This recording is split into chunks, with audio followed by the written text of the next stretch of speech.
Okay, Amos, are we ready to go? Yeah, we're good to go. And are folks able to see my screen? Yep. Great. Good evening, everyone, and thank you for joining us at the Baxter Board meeting of June 2nd. To begin, I would like to invite everyone to join me in a moment of silence. More than 100,000 people have lost their lives in the past, I can't even remember how many months, in our country alone. 100,000 lives in the U.S. alone to COVID-19, and this illness is disproportionately affecting people of color across the world. The events of our nation that our nation has witnessed in the last few weeks, and the senseless killing of George Floyd and many others, remind us that racism and injustice pervade our society. The fact that racism is deeply embedded within institutions designed to protect us, educate us, and to take care of us when we are ill makes us acutely aware that we must stand together in solidarity against racism, not only now, but always. So please join me in a moment of silence to remember those affected by the pandemic and victims of injustice.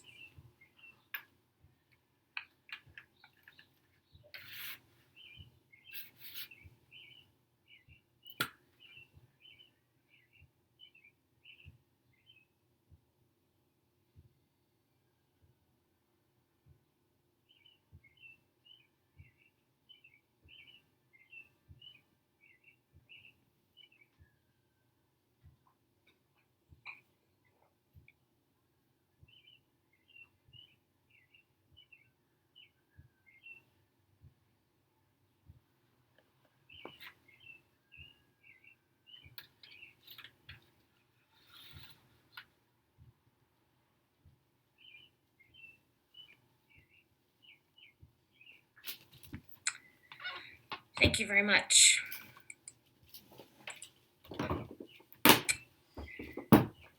Again, welcome to the meeting. For those of you that I have not had the opportunity to meet, I'm Patty Oldmixon. I am the board chair. I'd like to welcome my colleagues from the board, Christian Sparling, the vice chair, Peter Montano, our treasurer, Ruth Dean, the secretary, and members at large, Thorne Dickinson and Nick Cheroff. We also have with us tonight Kelly Pryor, the executive director at Baxter Academy, Cece Poe, the incoming interim head of school, who will start at Baxter on July 1st, and members of the Maine Charter Commission. Tonight's agenda is short. We will be presenting an update on the budget process, the teacher contracts, and then we'll go to public comment.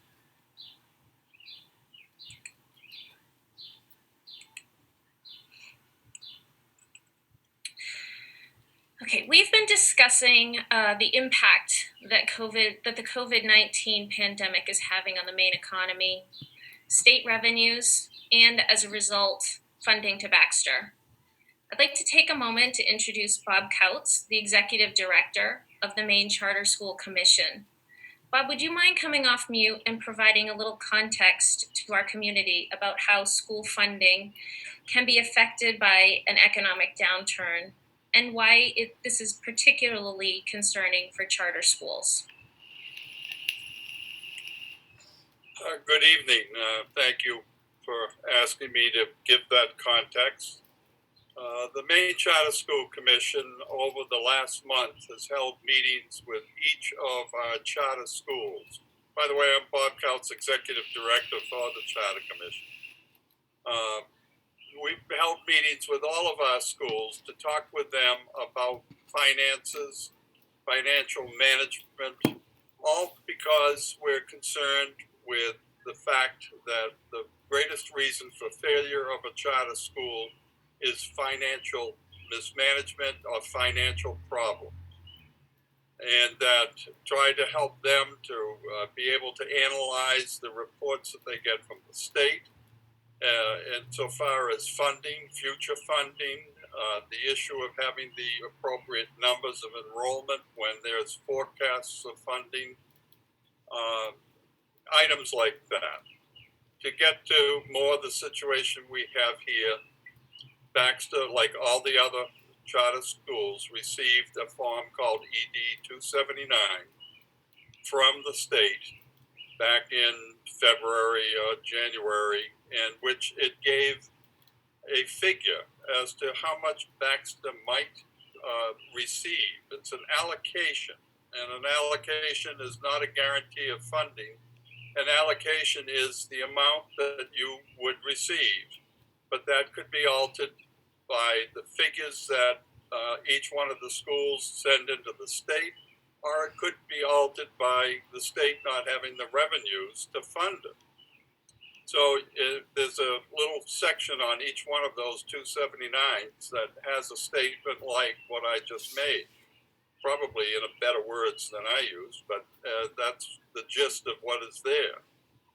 And it isn't intended to mean you can be guaranteed that you'll receive it. Now, and since that allocation amount, the ED 279, was made, we've had the advent of the COVID virus and the impact on the nation's economy, our state's economy. And we felt as a commission that charter schools should respect the fact that the revenues are being affected, and that effect is going to be something that will predictably affect the funding of schools. Since charter schools are entirely funded by the state based upon their enrollment,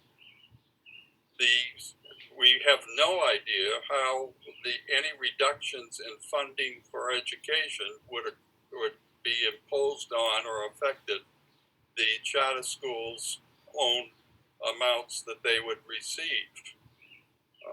Charter schools, in receiving money only from the state, have no opportunity to go to their taxpayers and ask them to raise additional funds, local additional funds, for the purpose of taking care of any shortfalls that occur from budget cuts, less revenue, etc.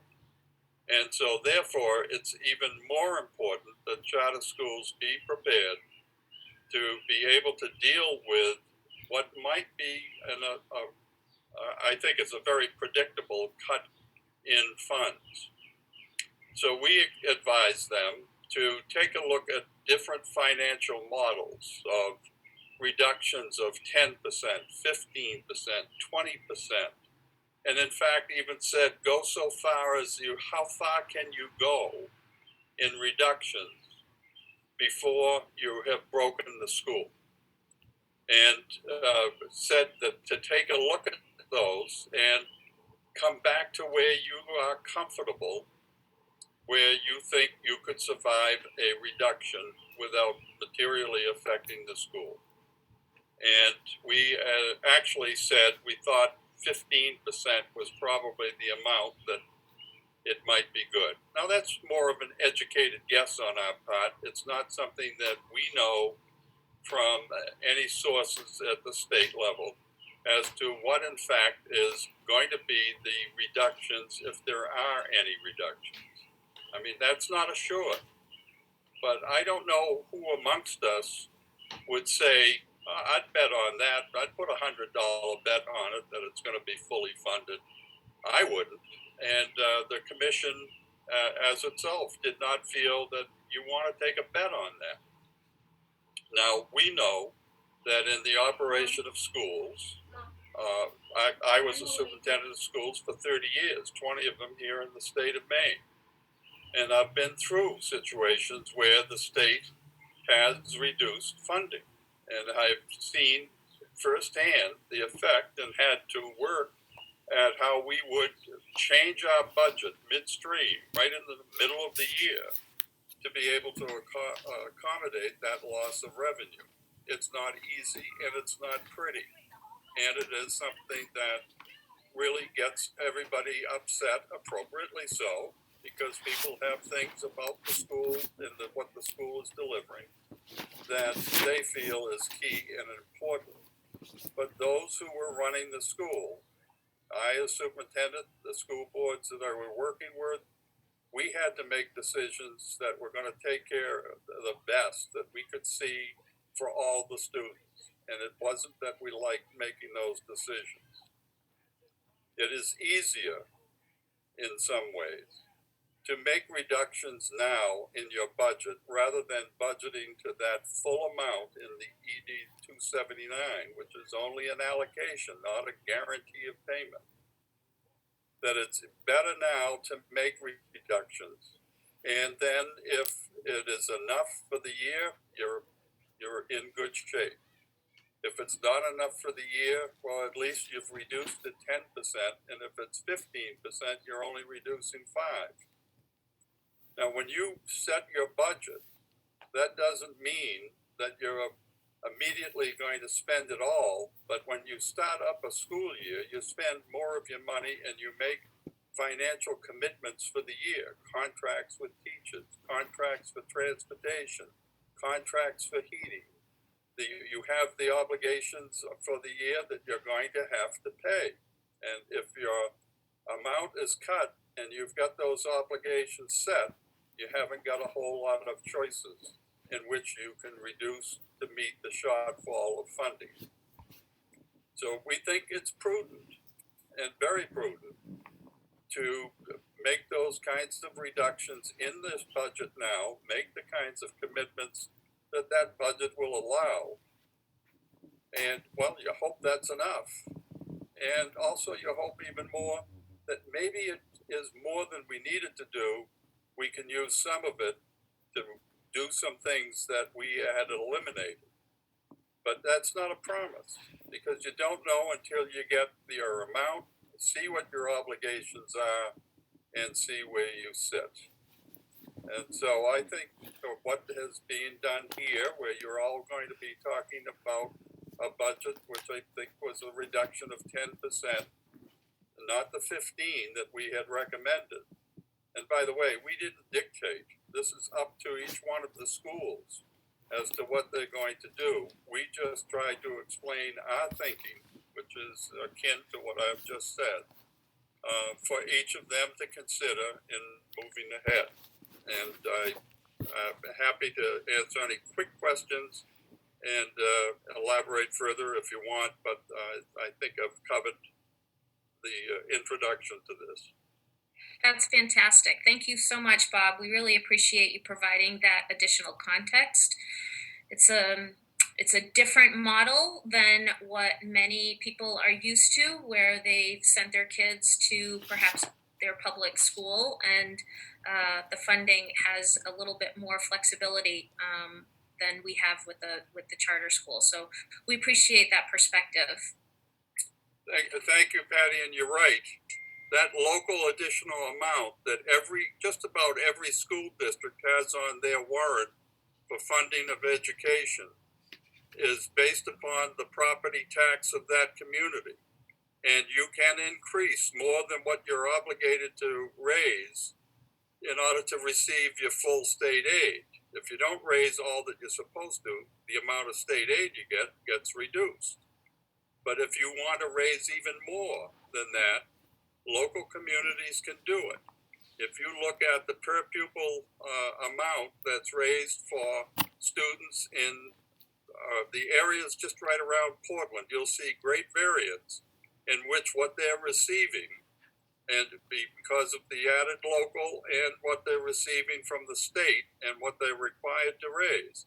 They may be raised up to $14,000, $15,000 per student, whereas at the charter schools, you're getting just the EPS amount per school, per student, which is in the range of $7,000 or $8,000 for a high school education.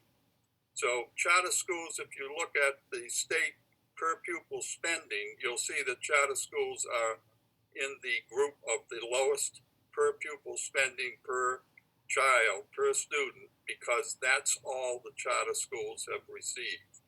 It is a very tough struggle for charter schools to be able to provide everything that they're required to do, and yet not have available to the child that amount of money that they might have had per student in their home school. Excellent. Thank you very much, Bob. Okay, so in the spirit of transparency, we shared the budget guidance that we received from the Charter Commission with the union team on May 7th during our collective bargaining session. And then on May 12th and May 19th, we held 2 public meetings to explain the situation that we were facing, the work that we're doing to meet the budget shortfall, and to share our concern with the community that we will likely need to eliminate positions from the administration as well as the teachers. There are 2 other dates that are important to highlight. May 1st is when we proactively sought input from teachers regarding their intentions to return to Baxter in the fall. This was good planning.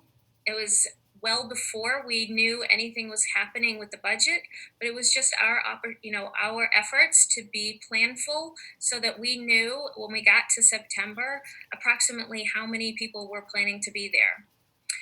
On May 27th is another deadline that I just wanted to point out. That's the date that we need to issue contracts to employees for next year. We have a commitment to notify teachers 90 days before the return to school.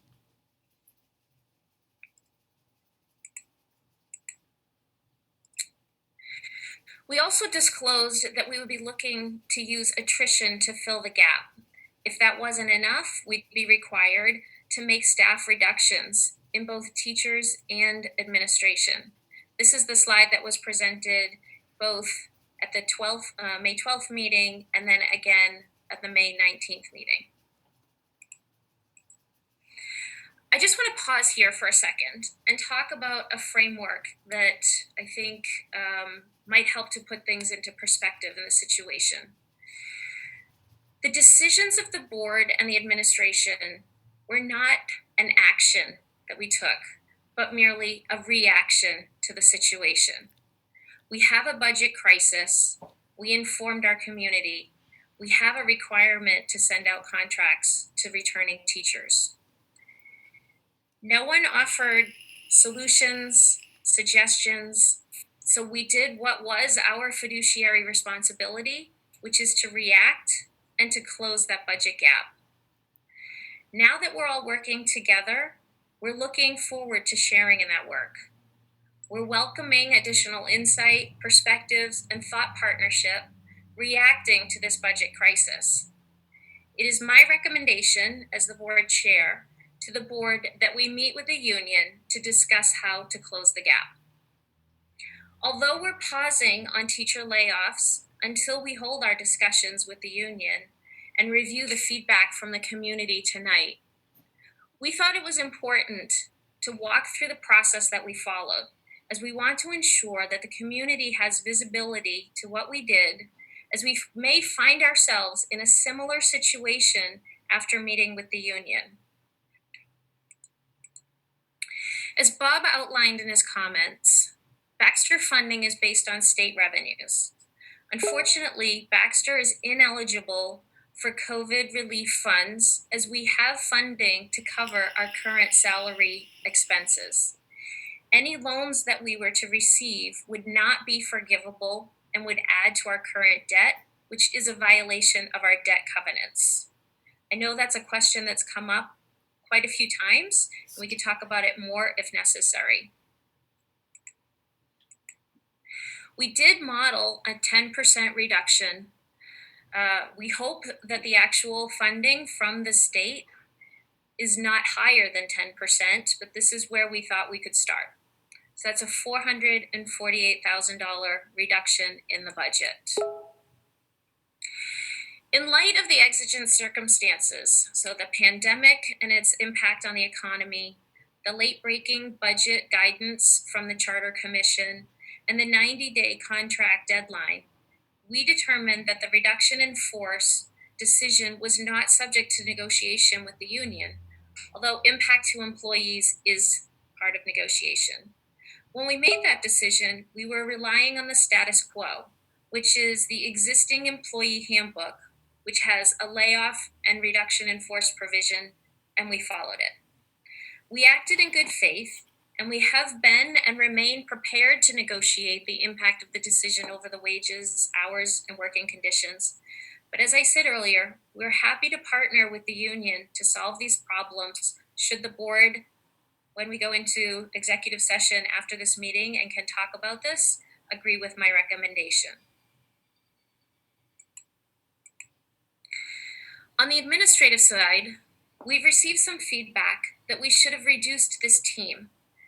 For a school that serves 415 students with 31 educators, having an administrative team of 9 people is far leaner than our peer schools.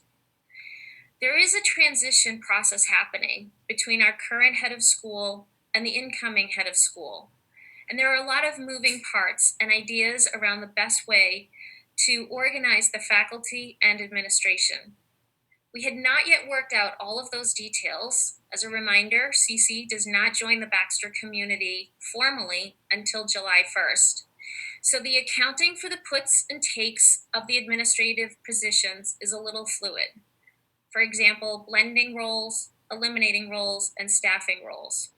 Ensuring that we have someone who's providing faculty and student support is top of mind. We'd like to take a moment to share an updated version of a slide that was presented back in August of last year.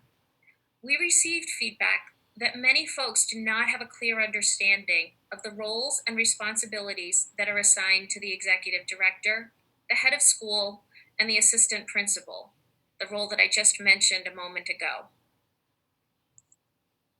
So I hope that folks can take a look at this and get a better understanding of what each of them are responsible for. Some community members have emailed the board suggesting that we eliminate or scale back the role of the executive director. It is the board and the Charter Commission's opinion that the running of a $4 million nonprofit organization requires an executive director.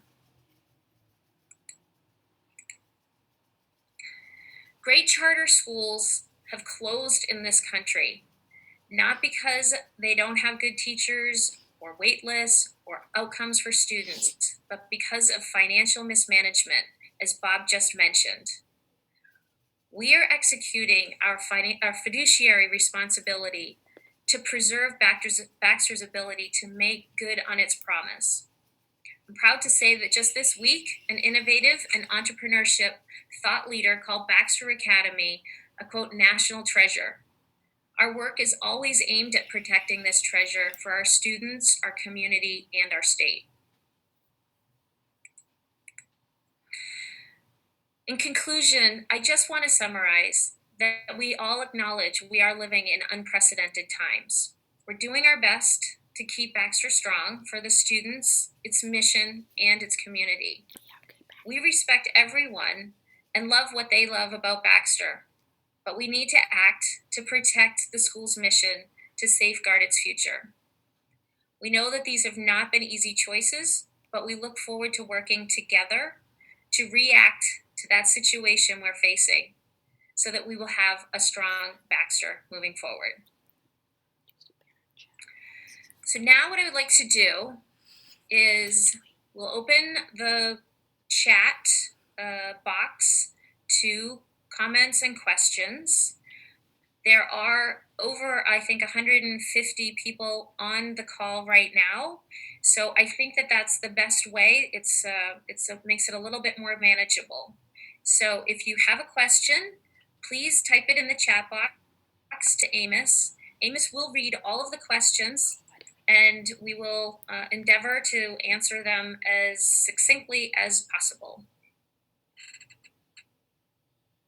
I'm going to stop sharing.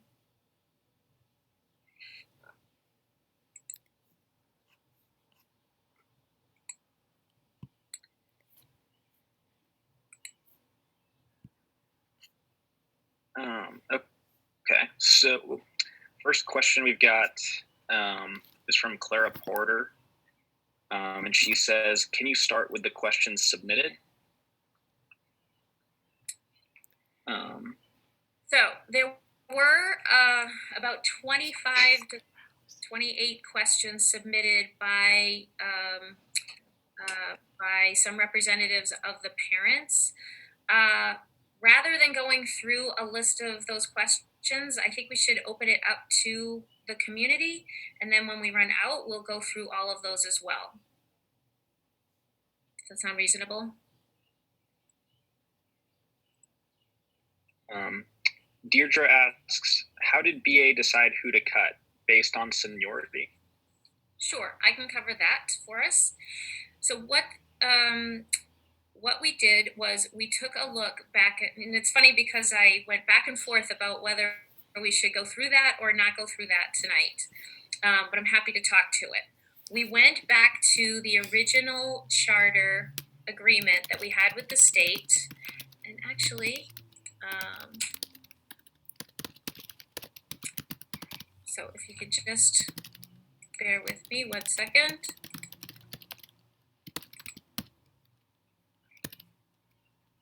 All right.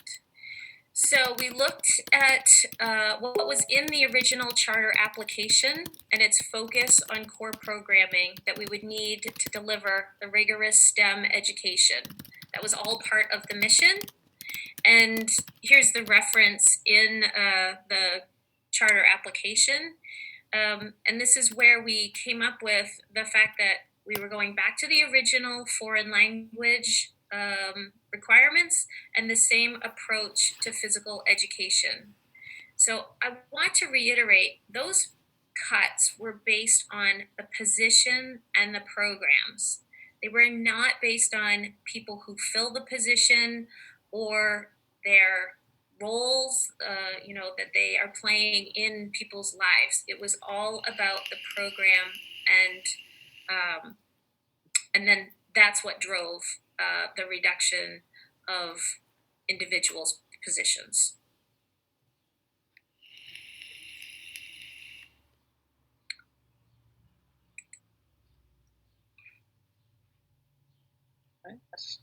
Angie Taylor asks, Portland allowed public comments via mic. Why not Baxter?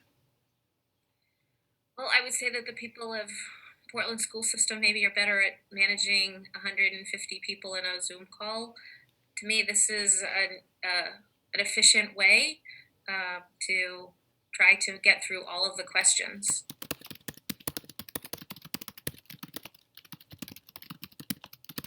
Right. This next one's a little bit long.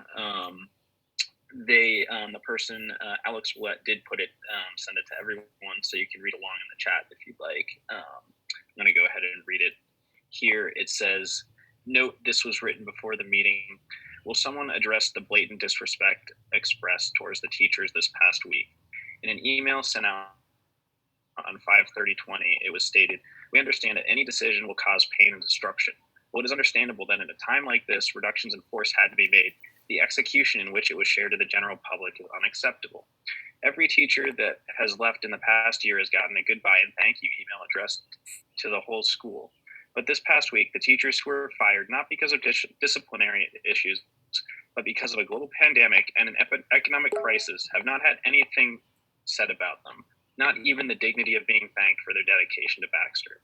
This action holds not only blatant disrespect towards the staff of this school, but towards the students it teaches.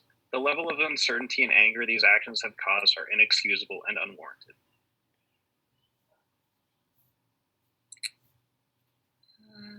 It would look to Kelly. Would you like to address that? I think that the emails that have gone out in the past week were merely informing the community of where we were starting. And the people who have been impacted by these budget cuts are still part of our community and will be through the end of August. So while these cuts are new and something that we had to announce, we are far from completing our relationship with them, and this was merely informing the community of the direction that we were taking. Certainly, each of these people is worth celebrating and will be celebrated as we move through this process.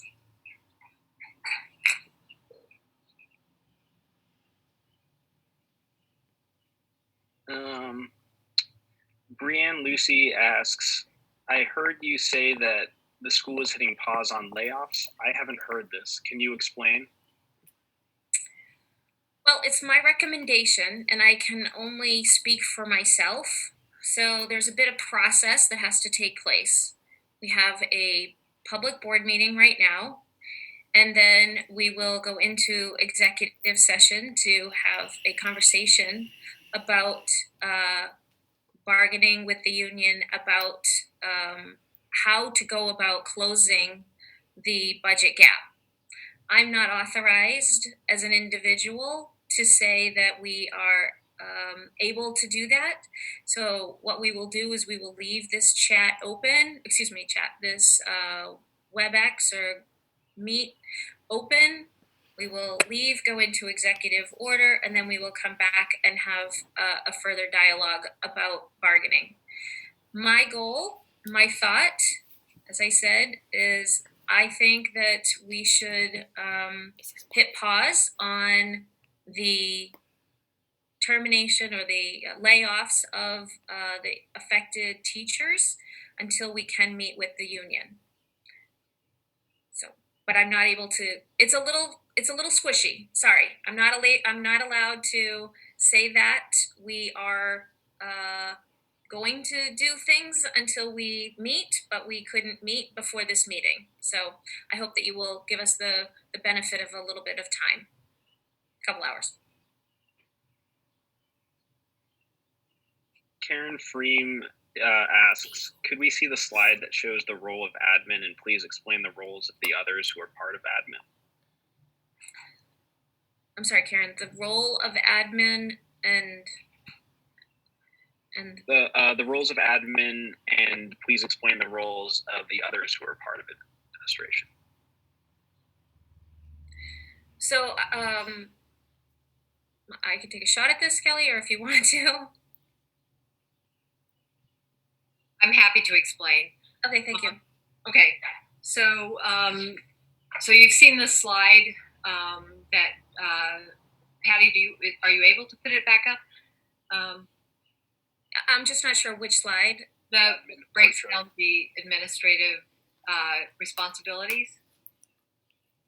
Oh, yes, thank you. Sorry. No, that's okay.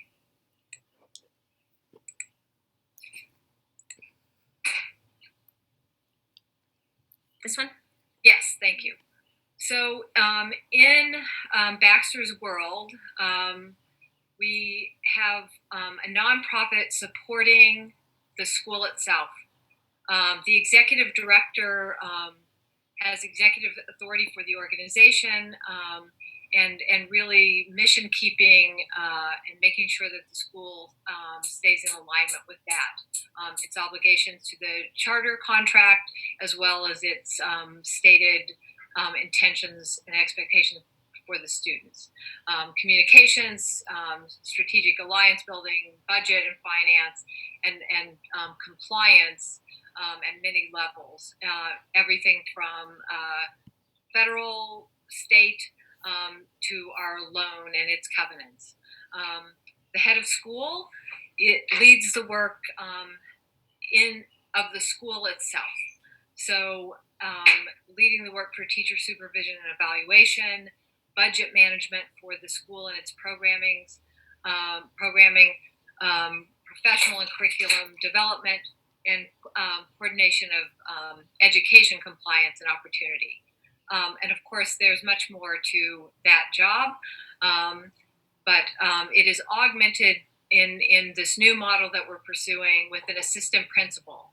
The assistant principal combines both student-facing and faculty-facing support in maintaining a positive, healthy, and diverse school culture, holistic discipline, and instructional leadership. Beyond those three roles, we have a CFO who manages everything from payroll to Flex Friday budget lines, individual student project lines. So there's a lot of moving money at Baxter because of our real world model, and all of that along with all of the accounting and bookkeeping falls to Carrie Bush, the CFO. You see Amos here as our IT, our whole IT department in one human. We also have a whole operations department in one human, and that's Tyler Boyer, who came on to do facilities and transportation, among other things, but is now being called upon to help with communications, the logistics of all of that. Also doing a lot of heavy lifting around graduation. Also doing heavy lifting around graduation is Anna Gervais, who is a student services coordinator, but has also been handling our very legally complex enrollment process and admissions. She's been coordinating student records and registrar duties. The work of multiple people in other schools, multiple departments in other schools fall to her. We also have Denise with them in the front office manager, who is wrangling all of the attendance data that is so important for our school as we move into compliance. It has direct impact on compliance. And last but certainly not least is Laura Parks, who is our director of special education. And she oversees the entire special education department and guides its planning and its execution on its responsibilities.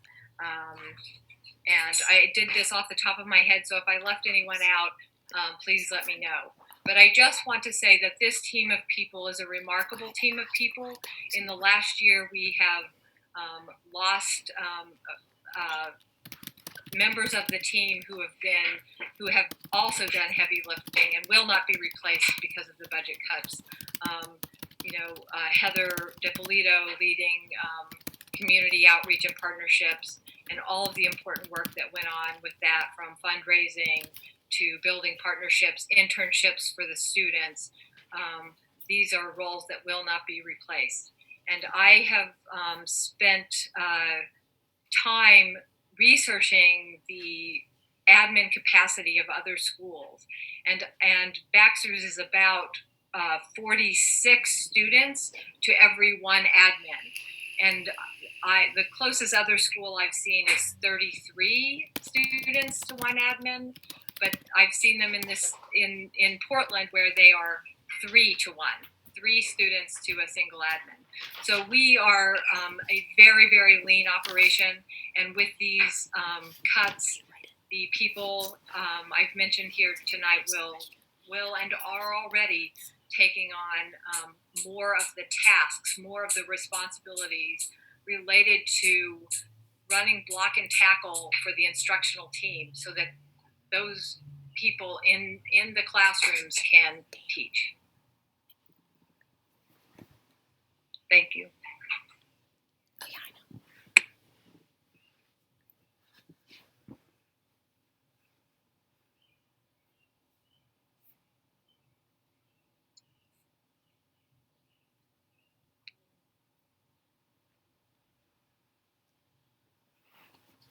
We expect those to have the same environment.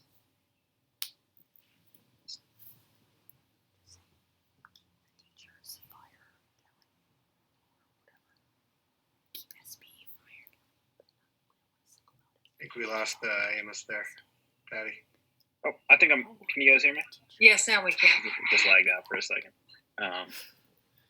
Emily McCool asks, can we expect the world language standard to have the same requirements?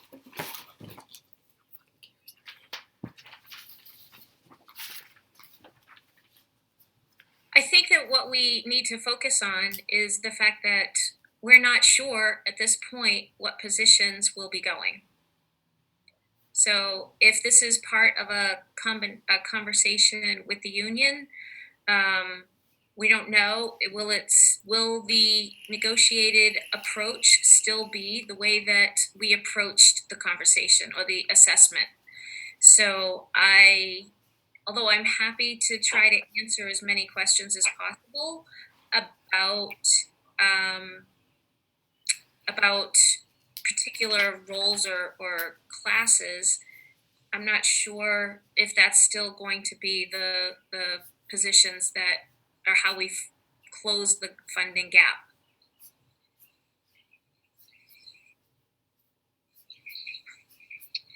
Ross asks, what considerations have been given to aggressive fundraising campaigns?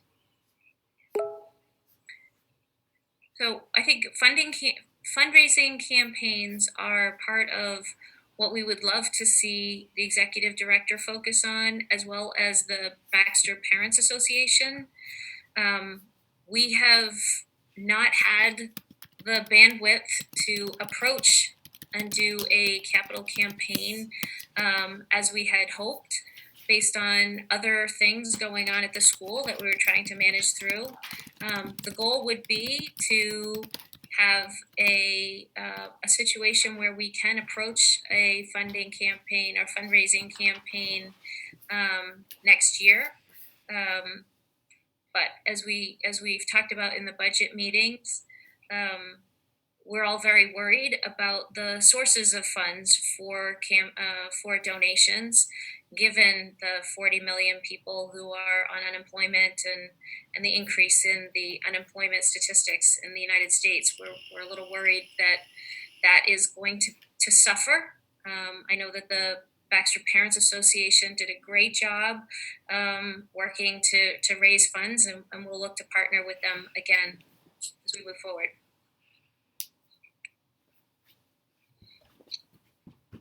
Adam Runnels asks, what is Kelly Pryor's salary this year, and why is she important for our school?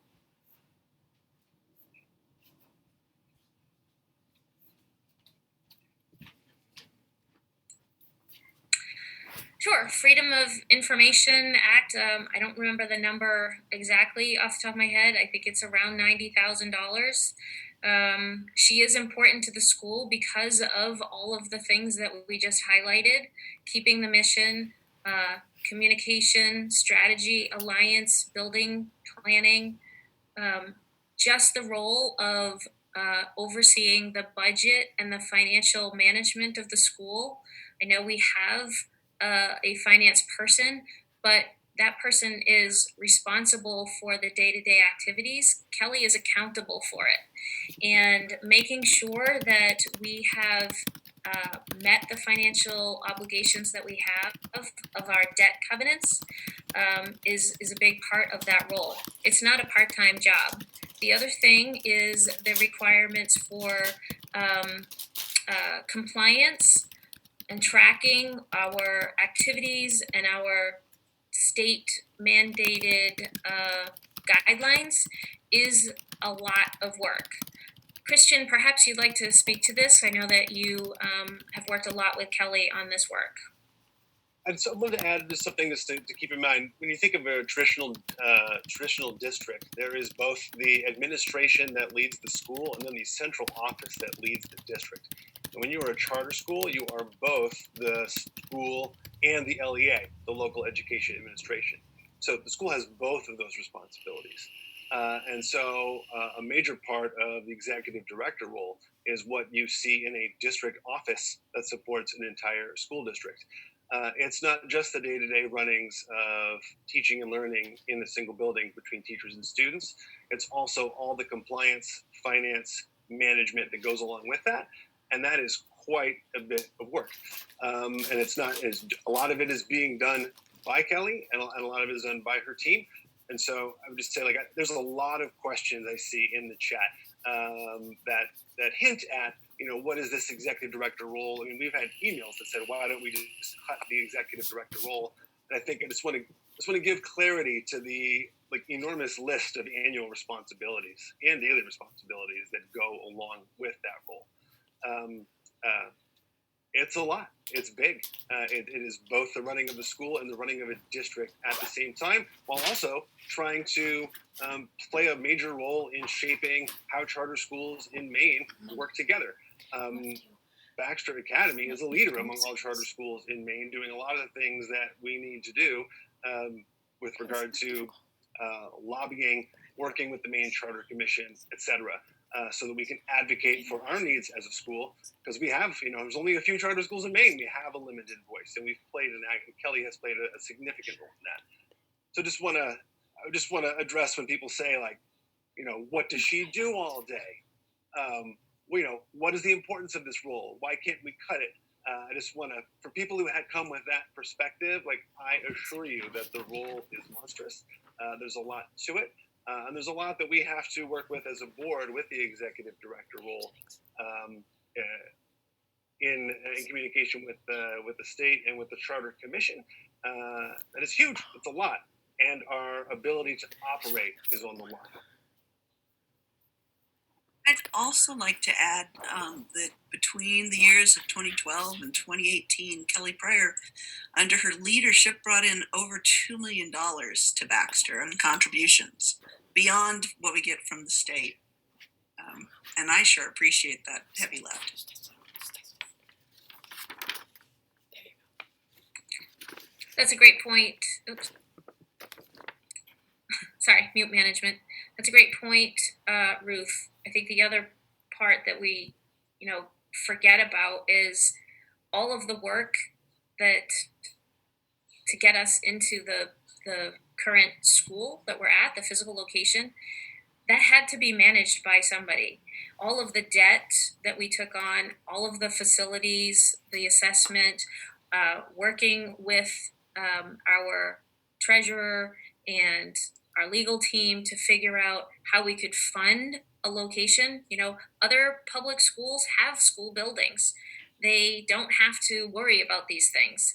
I know that's an example from a couple years ago, but if you think about taking that position, I'd like to talk more about positions and less about people, because all of the decisions that we should be making are about the job functions that are going on. So if you take that position out of the mix, who would have orchestrated and pulled together a move like that? They could not have fallen to a head of school or a dean of students or a team of teachers even. Those are the kinds of things that go unnoticed sometimes when you're not in the thick of it. And so we just wanted to point some of those out.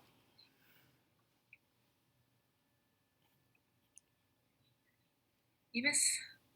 All right.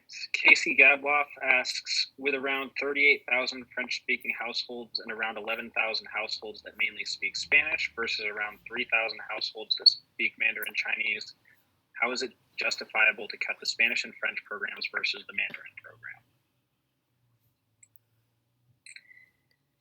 I'm going to defer that to one of the people who was here at the beginning of the Baxter adventure, Ruth or Kelly.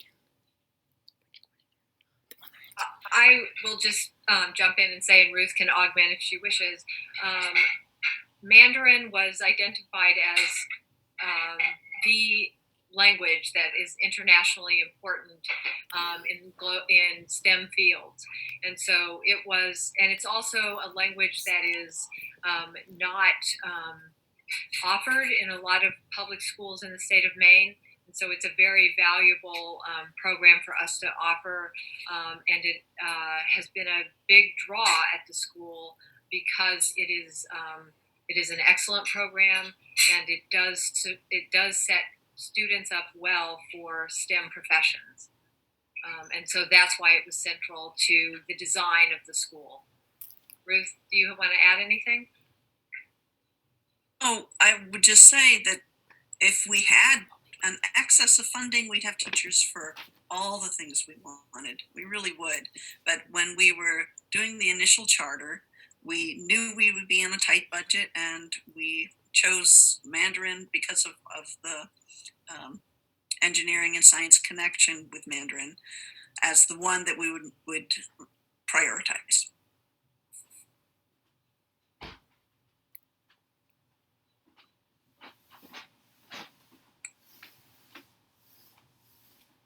Amos? So I'm having a slight technical difficulty. My Zoom just reconnected, and I lost some of the chat questions. Do you guys still have them up in your window? Yep, so I have the ones that went to the group chat that we can go through, and I'm happy to read through those. Yeah, if you don't mind, if you submitted one to me personally by private chat, if you could just submit that again. If I haven't gotten to that, I apologize for that. Okay, no problem. So Amy Anderson writes, "Are you assuming Baxter won't qualify for ESSER funding, or has Baxter applied and been denied? If applied, when did you apply for ESSER funding, ESSER funding?" Peter?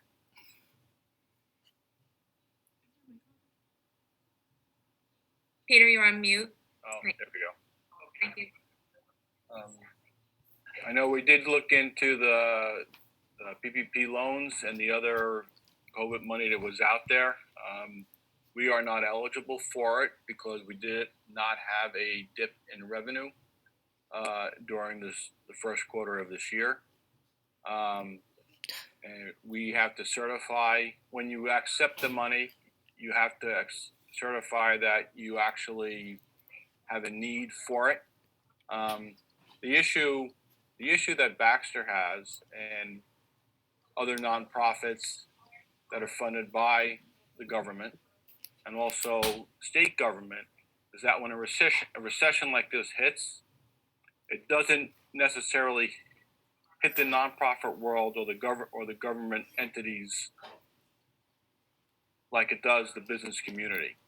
There's a lag time. The lag time is usually 6 to 9 months because of it's got to work through the system. So, and what I mean by that is a loss of jobs means less revenue for federal and state governments. Therefore, they need to cut the monies they give back to the nonprofit community and local governments or the schools. So our lag time is 6 months from now, 9 months from now. So a lot of the stuff that's out there that's been made available for the schools, and for the for-profit community doesn't apply to us, or we're unable to apply to it.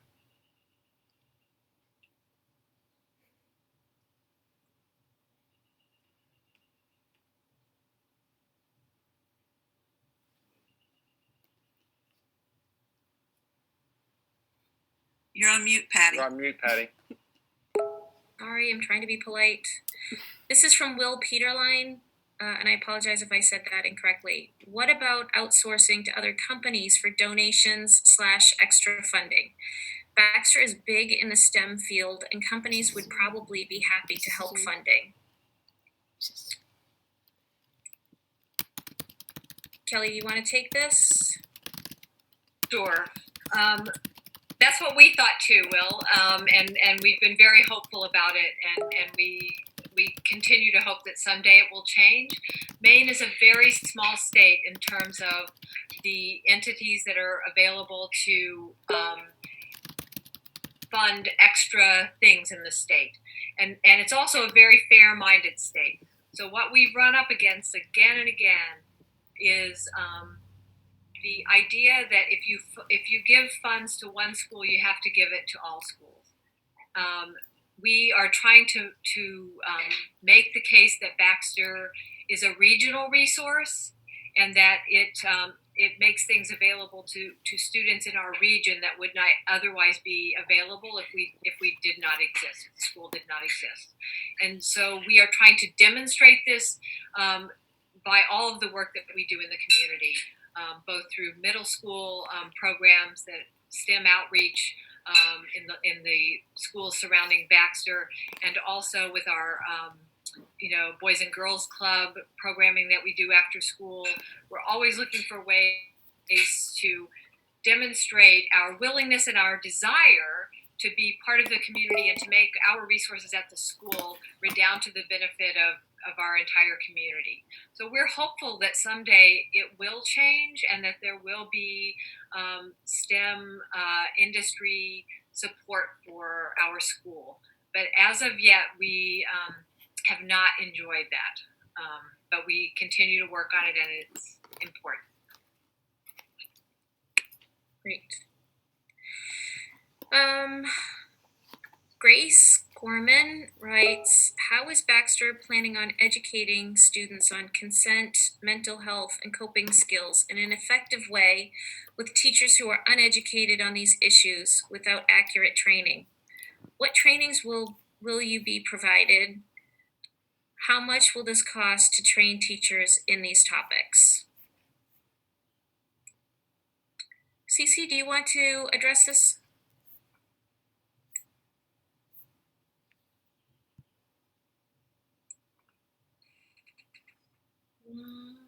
Cece? I'll need to unmute her. Oh, please, yes. Yeah, let me do that. One moment.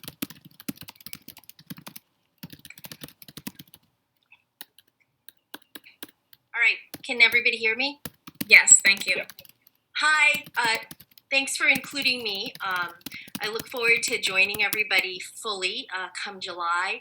I think what, Patty, you asked me is how to handle education given the shifts.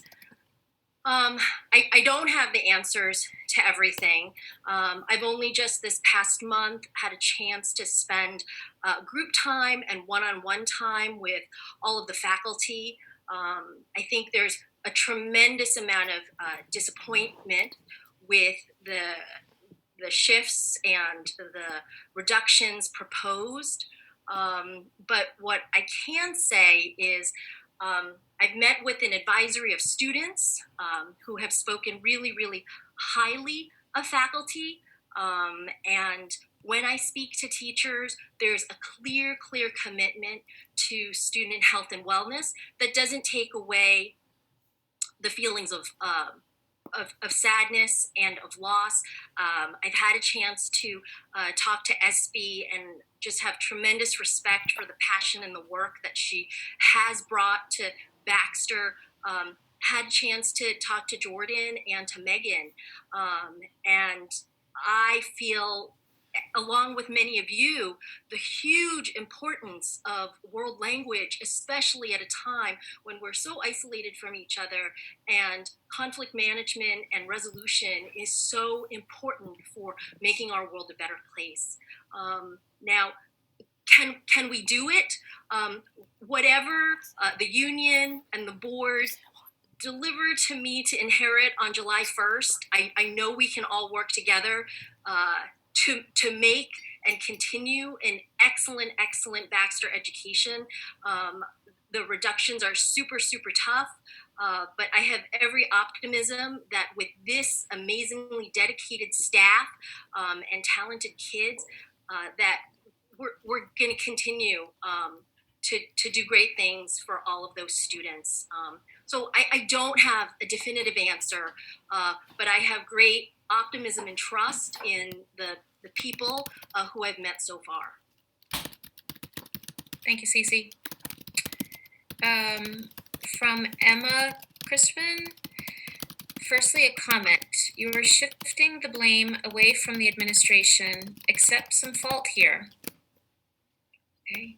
Secondly, why did you choose to terminate instead of furloughing? Even though you have said multiple times that nothing is set in stone. Thirdly, can you explain to us what % salary cuts administration is taking?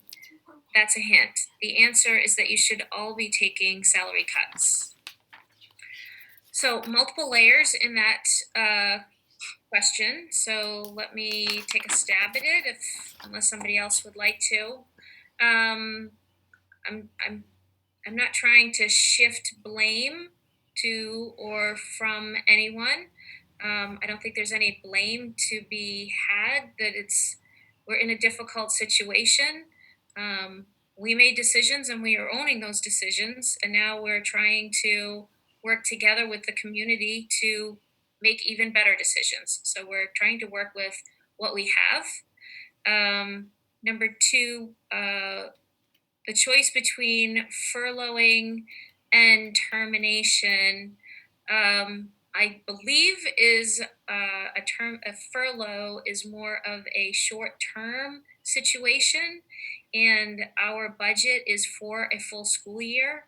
So I believe that the process of furloughing someone would be if we were going to have them not work for, say, 4 weeks, as opposed to if our budget is the way our budget is looking like it's going to be according to the charter commission, we will not have funding for these positions for the whole school year.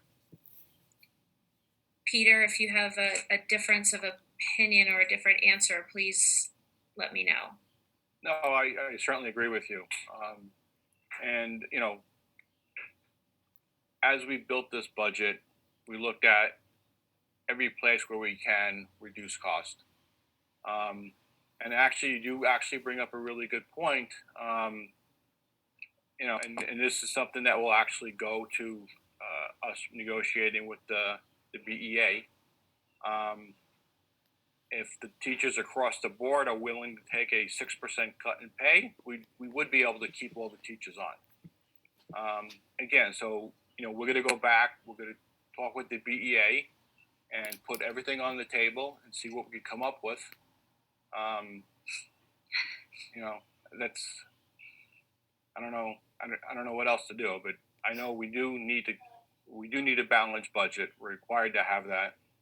And if there was a way for us to come up with the additional money, believe me, we would have done it by now. Yep. And I think the last question that Emma asks is around the salary cut that the administration is taking. So as I recall, we are freezing salaries, and at this point, we have not reduced salaries, but that's part of what we will go into in the next conversation. Renee, oops, sorry, I just scrolled too far. Sorry, hold please. Renee Schwalberg asks, I understand that a large nonprofit organization needs an executive director. I'm on the board of a nonprofit, and a major responsibility of the administration and the board is fundraising. And it looks like we got cut off. It continues later on and says, can you describe the board and Kelly's role in fundraising? Okay, I think that we've addressed that. Christian, would you say? Okay. Cecilia's nodding or shaking her head saying, no, we haven't addressed that. I'm not sure. You know, we need to do more fundraising. We need to get the school to the point where we're putting out less fire drills and doing more proactive planning. And that's on our radar of good work to be done. It's not correct. So, Peter, at the past two board meetings, you gave a great explanation as to why the cautions against relying on fundraising given the financial circumstances ahead. Can you just repeat what you've said in the past two meetings? Yeah, well, majority of my consulting I do is in the nonprofit community, and fundraising in the current environment that we're in is going to be actually more difficult. There's going to be less dollars coming from the federal government to the nonprofit sector, which means the dollars that are currently out there that are coming from individuals and companies are going to be stretched further than they currently are.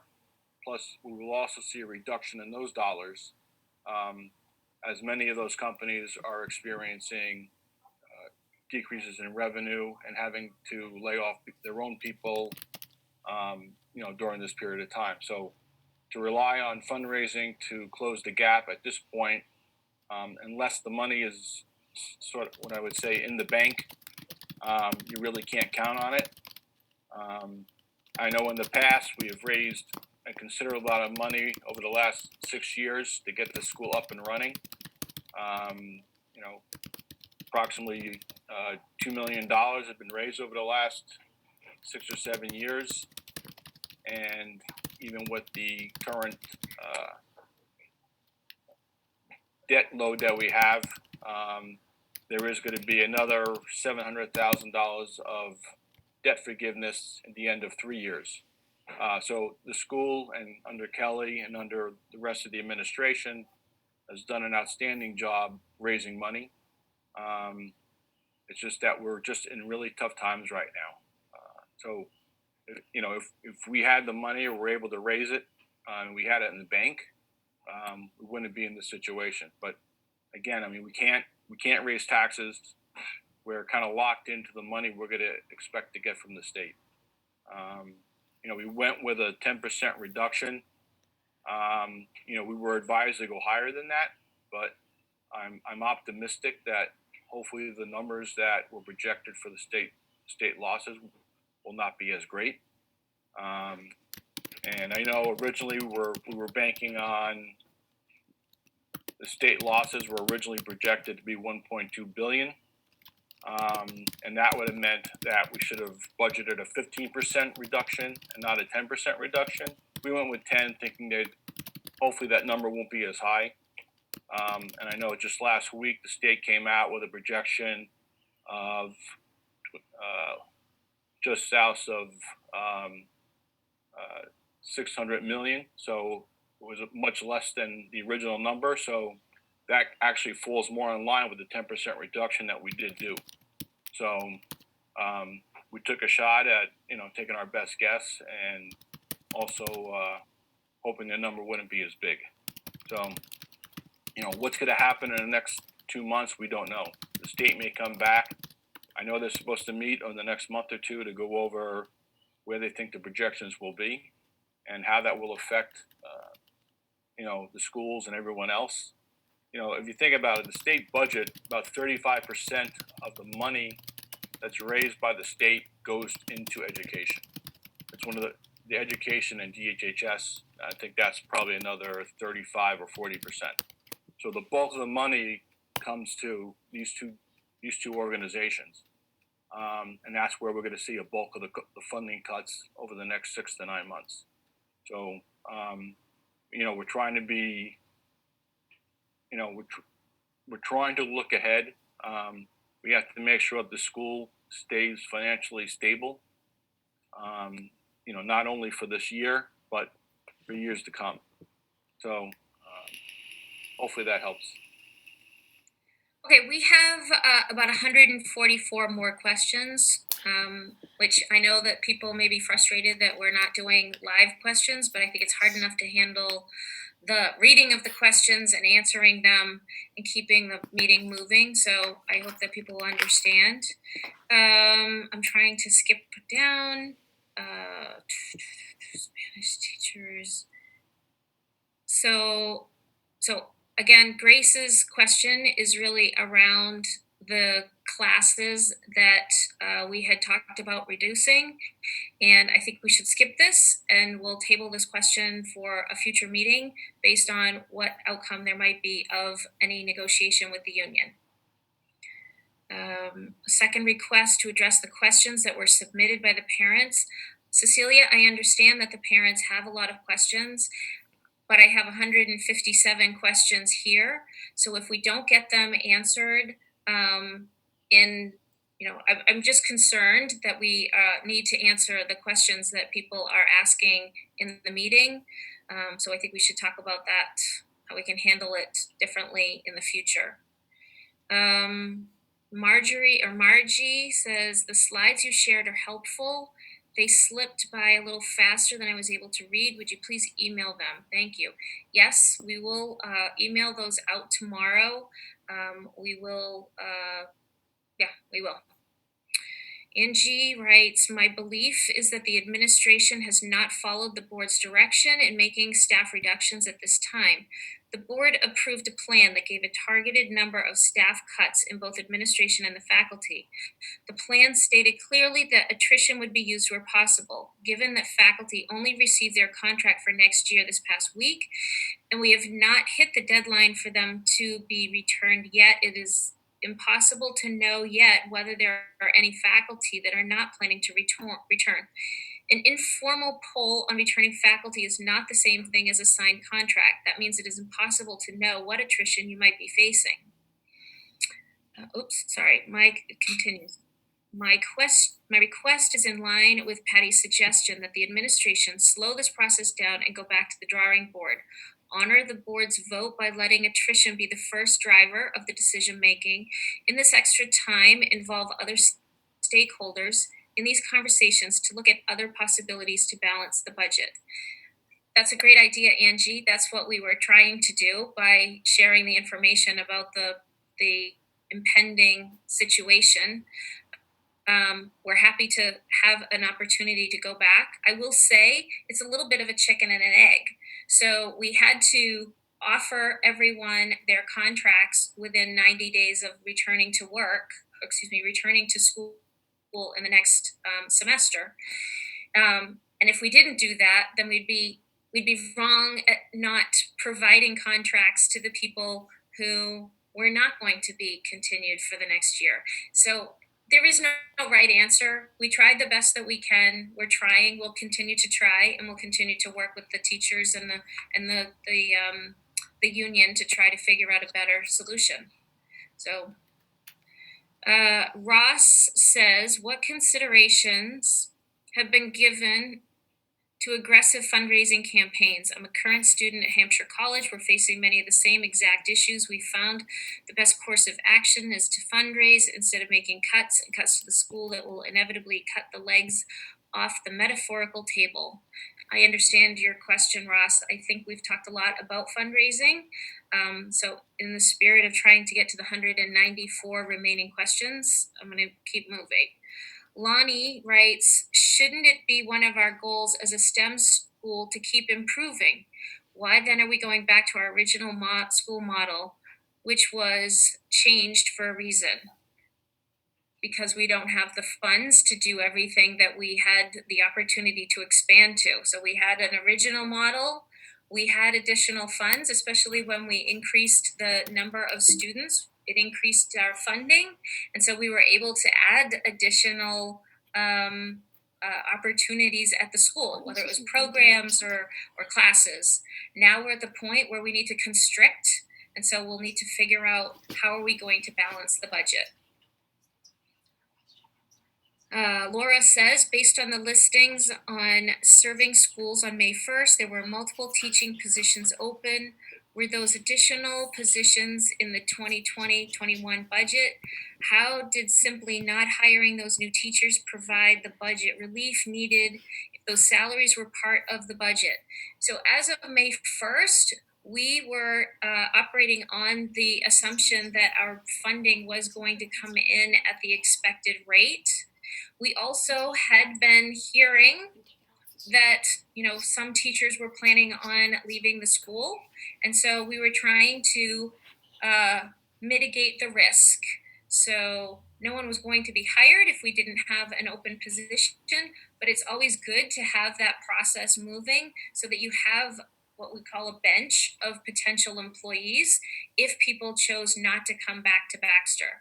One of the challenges is if teachers choose not to come back, which everyone chooses that at some point, if it happens in late August or September, we're really in a pickle trying to fill positions. So that's part of the whole posting and interview idea.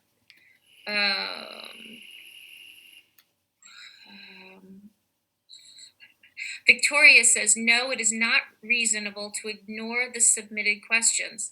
Many parents spent a great deal of time on those questions so that the board would have time to answer them completely. Please answer those questions. And how am I going to answer the questions, the other 208 questions of the people who are submitting?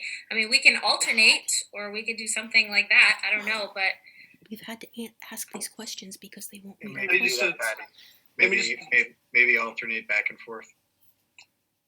I mean, I'm scrolling through and just kind of along that questions line, just in the interest of time, we can kind of consolidate a lot of themes that we see here.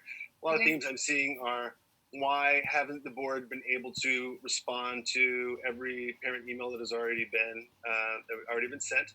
Why were the replies to those emails variations on copy and paste responses?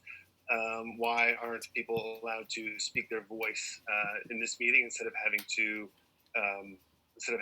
submit questions through the chat? There's a lot of frustration clearly from folks who want answers, have a lot of questions. And so I'm sure we can address that briefly, but just want to make sure people know that we hear it and we get it. Like there's a lot of questions, a lot of uncertainty. People want their voice to be heard, and they want a robust and thorough response from the board. Sure. Okay, so the first question from the parents' submission was, who determines the salaries at Baxter Academy and how are they decided? So, Kelly, do you want me to take this, or do Peter, me, you, whatever?